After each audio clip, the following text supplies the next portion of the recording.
नमस्कार, सुबह के ताजा समाचारों की इस बुलेटिन में आपका स्वागत है। मैं हूं आपके साथ आकाश और आप देख रहे हैं एसटी इन्फो टीवी। तो शुरू करते बिना किसी देरी के आज के समाचार बुलेटिन और देश विदेश की प्रमुख खबरों पर नजर डालते हैं। चीफ जस्टिस गवाई का बड़ा बयान, बोले देश बुलडोजर एक्शन से नहीं बल्कि कानून के शासन से चलता है। भारत के मुख्य न्यायाधीश जस्टिस BR गवाई ने एक बार फिर बुलडोजर एक्शन पर सख्त टिप्पणी की है।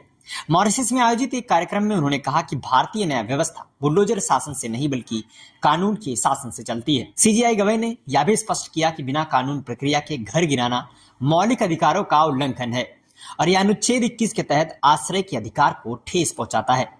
उन्होंने कहा कि कानून का शासन ही सुशासन और सामाजिक प्रगति का असली मानक है, जबकि कुशासन और अराजकता इसके बिल्कुल विपरीत है। यह पिछले 10 दिनों में दूसरी बार है जब उन्होंने बुलडोजर एक्शन की आलोचना की। और इस वक्त की सबसे बड़ी खबर, ऑस्ट्रेलिया सीरीज में टीम इंडिया की कमान किसके हाथों में रहने वाली है। चलिए इस मुद्दे पर बात कर लेते हैं। भारतीय क्रिकेट में इस समय सबसे बड़ा सवाल यही है कि 19 अक्टूबर से पर्थ में शुरू होने वाली ऑस्ट्रेलिया के खिलाफ वनडे सीरीज में कप्तानी कौन करेगा।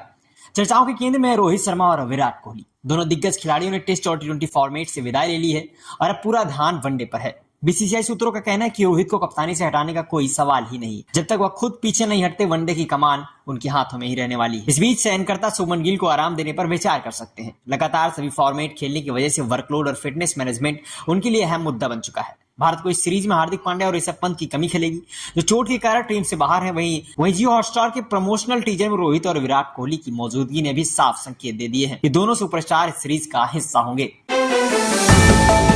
ट्रंप की धमकी से झुका हमास, सभी इजरायली बंधकों की रिहाई पर सहमति। अमेरिकी राष्ट्रपति डोनाल्ड ट्रंप की सख्त चेतावनी के बाद आखिरकार हमास शांति के लिए तैयार हो गया। ट्रंप ने रविवार शाम 6 बजे तक का अल्टीमेटम देते हुए कहा था कि अगर समझौता नहीं हुआ तो हालात और बिगड़ सकते हैं।